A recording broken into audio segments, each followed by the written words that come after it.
Welcome to Insight on AllNews Nigeria TV, and I still remain your host, Praise Ganiu. And yes, here we talk about any trending issue from any sector. We give insights on any trending issue from any sector. So let's take a look at the trending issues for this week.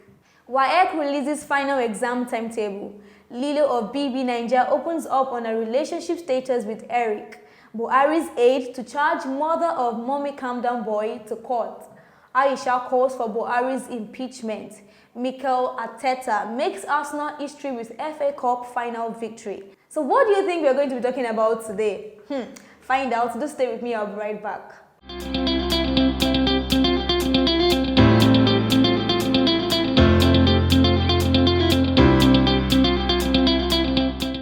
Alright guys, welcome back to the show. So what are we going to be talking about today? Of course, we are going to be talking about the Arsenal victory on the FA Cup. I know you guys have missed sports on this show. We talked about the resumption of the German League, and of course we are going to be talking about the Arsenal victory on the FA Cup. And as always, I'm not here alone in the studio. I have with me Oladimeji Balogun. Oladimeji Balogun is a sport analyst and also an in-house sports writer. So please join me as I make welcome Oladimeji Balogun. How are you doing today? I'm fine. Yeah, thank you for joining me on this particular program. Yeah, it's a pleasure. Yeah, so how do you feel to be on your side? Yeah, I'm happy. At least, all lights pointing at you. And I get to chat about football. Yeah, I know you really love talking about football, yeah, obviously. Yeah, so we are going. It's been a long time we talked about sports, and looking at Arsenal's victory and all of that, it has a lot of controversial issue online because people. Their victory came as a shock because we have people that predicted Chelsea to have won the cup, and it turns out that it didn't really come as a shock to football fans. And was it predictable that Arsenal would have won the cup? Yeah, well, if you look at it, looking at the match stats and every other thing, you would see that it's a London derby. That is a match between two London teams. So both teams were capable of winning. They both have strong players, world-class players. Yeah. So they could have won at any point. But it will be a shock because Chelsea are going the season without a trophy, whereas Arsenal has won a trophy. But more importantly, let's talk of the hunger going into the game. Okay. Arsenal needed that cup. Yeah. Because without the cup, they wouldn't have qualified for Europa League. Okay. But Chelsea already qualified for the Champions League. So the hunger at which Arsenal went into the match was way more than that of Chelsea. Okay, so you think the hunger actually made them to, win the match. They win the match. So, you said the hunger actually made Arsenal, win the match. So, yes. What? Because looking at that match, what went wrong with Chelsea? Is it that should they blame the referee, or what? What's your take on that? Okay. Well, a match is always supervised by a referee. A referee is not perfect, so you don't expect him to always do things that are right. But if you look at certain calls that he made in the match, for example, the penalty, because Arsenal came back to win, so it was like a comeback. Chelsea already won, scoring very early in the game from Pulisic. But if you look at the penalty on Aubameyang, it's just very silly of the defender, because Aubameyang is a very pacey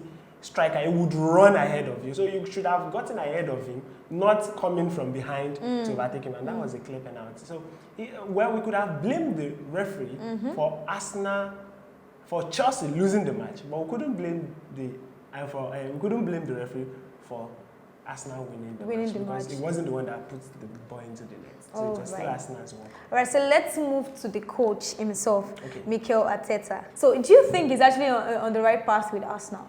I haven't played in the club before. Yes, that's another. And he has even made history for the fact that, when he was playing, they won the FA Cup. Yes. Now he's the coach and they're winning again. So, looking at the headline, what we said was that he has, he had made history with winning as a player and also winning as a coach. So do you think he's actually on the right path with Arsenal? Yeah, if you look at it, he had made some adjustments since taking the reins at Arsenal, but more importantly was the way he grew up as a coach. When he finished playing at Arsenal, he went to Man City and was under Pep Guardiola. Pep Guardiola is arguably the best coach in the world. So after learning from him, he came back to Arsenal.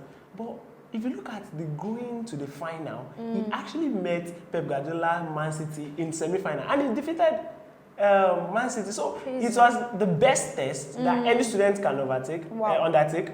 by going against your teacher, and he passed excellently. So obviously, of course, I guess he's the right man for the job. Well, then he must be a very good student too. Yeah, a very good one. So now let's talk about Aubameyang. You know, he's a very good striker. You know, for someone that has played and scored more than over 200, you know, goals in his career line. So do you think, you know, there are many other football clubs. So do you think Arsenal, we know that they won, but still, there are still clubs that, you know, better than Arsenal. So do you think this club is actually the best place for him? Well, the determination of best place or not, it all still boils down to the player's judgment. If he decides to leave the club, fine. If he decides to stay, good for him.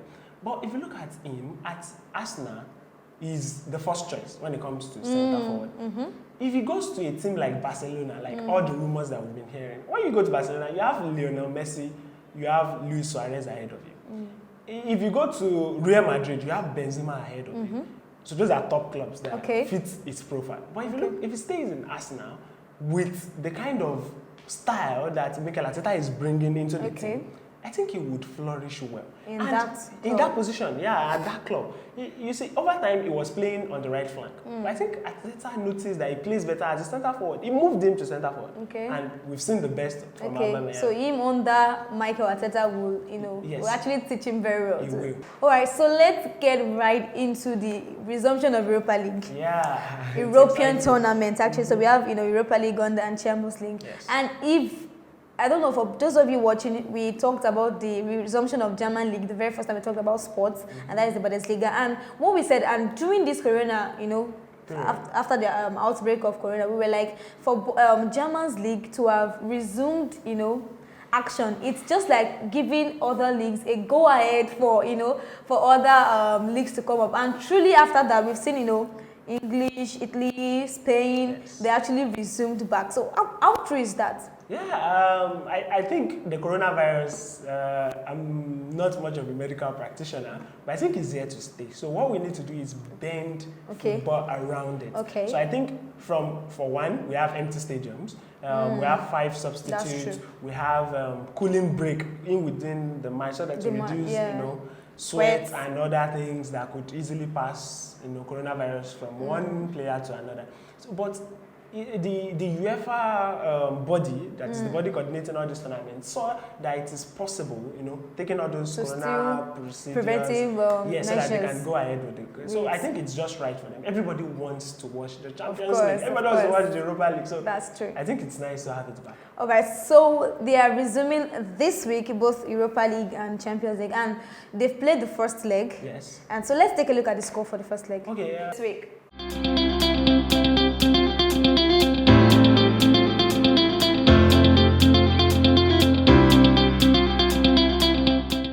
So looking at Inter Milan and Getafe, they couldn't play their own first leg because it was during that, you know. Corona, there was a lot of spike in Italy. They couldn't have allowed, you know, Spanish team like Getafe to travel all the way from Spain to Italy. So they had to cancel. Other teams played. So what do you think is what's going to happen to them?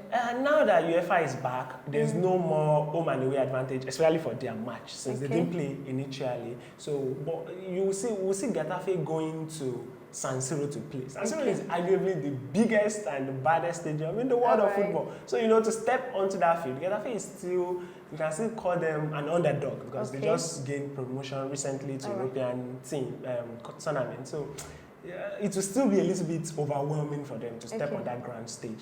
And even to play against Conte's Inter Milan, we have Lukaku, we have Lautaro Martinez, Christian Eriksen, and all these top guys at that club. It will be a very difficult spell for them. I think Inter would win. Okay, so my question on this particular topic, the Europa League, before I ask my question, I want to ask about the prediction, because looking at the first leg, and it won't be right if I ask that question, I think we have to go over the winners of the first leg. Yes. So guys, let's go over that. Inter Milan versus Getafe, they couldn't play. And we have Man U versus LASK, 5-0. Man U won LASK in LASK home ground. We also have Basaksehir 1-0. We have Shakhtar and Wolfsburg 2-1.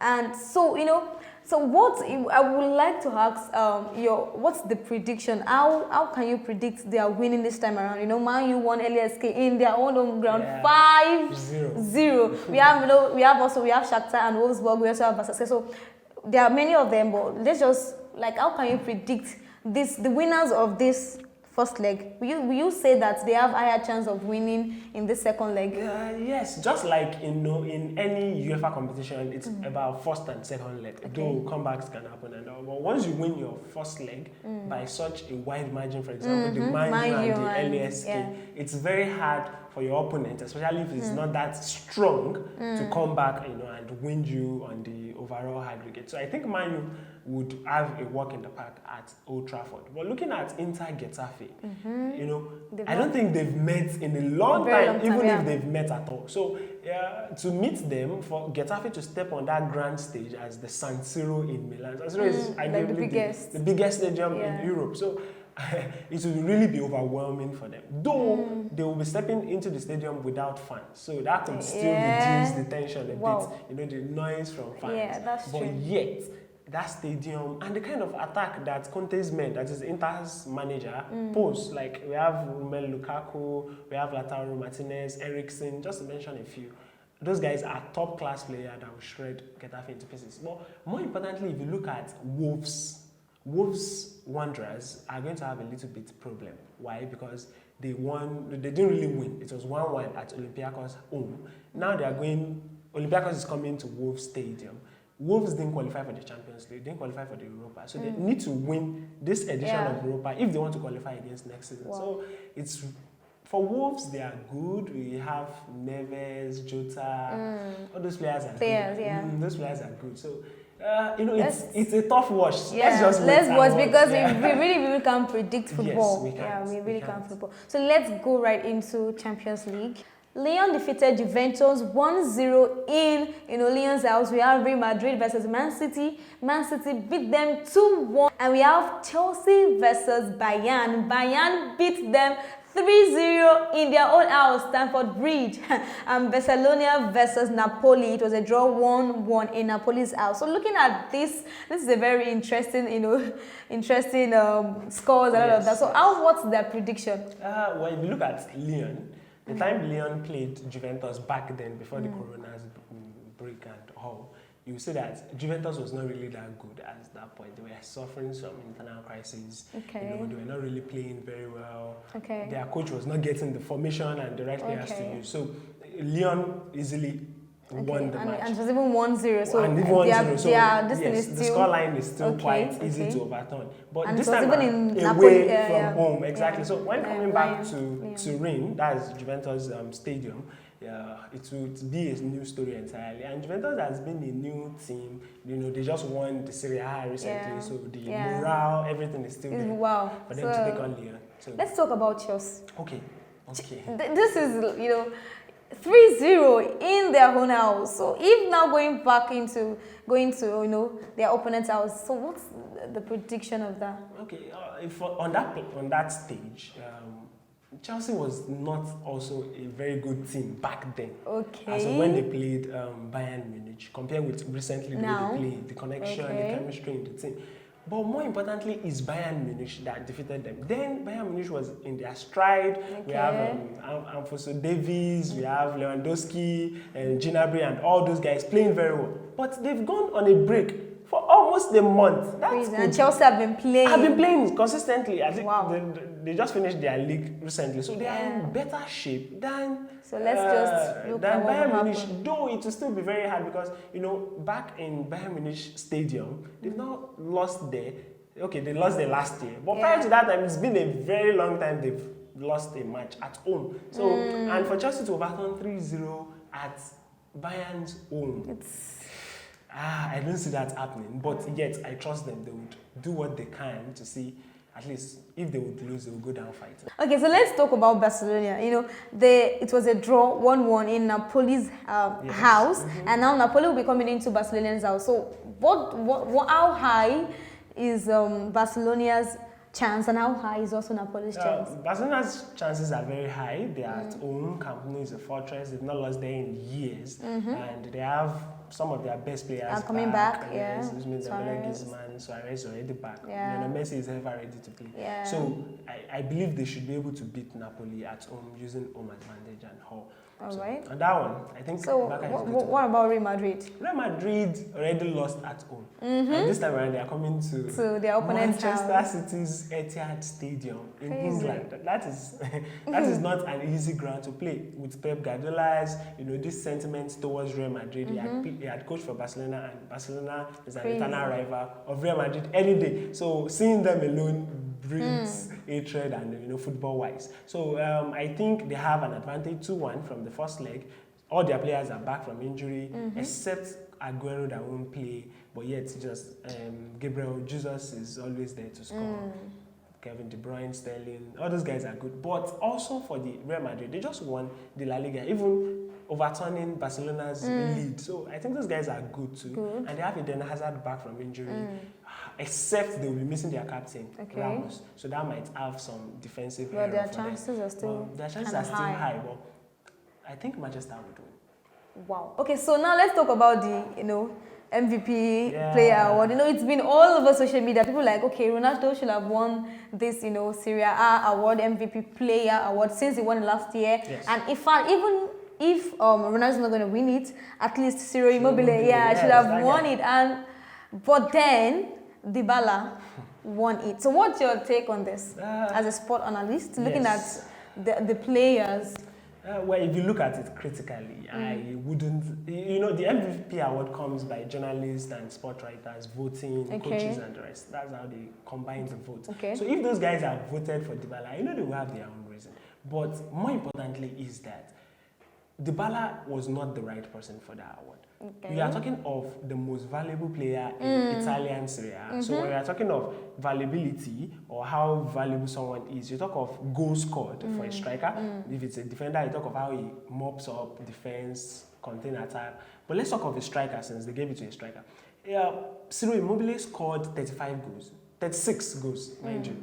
He overthrown Robert Lewandowski for the European Boot. He collected the European Boot Award. He also won the highest goal scorer in Italy.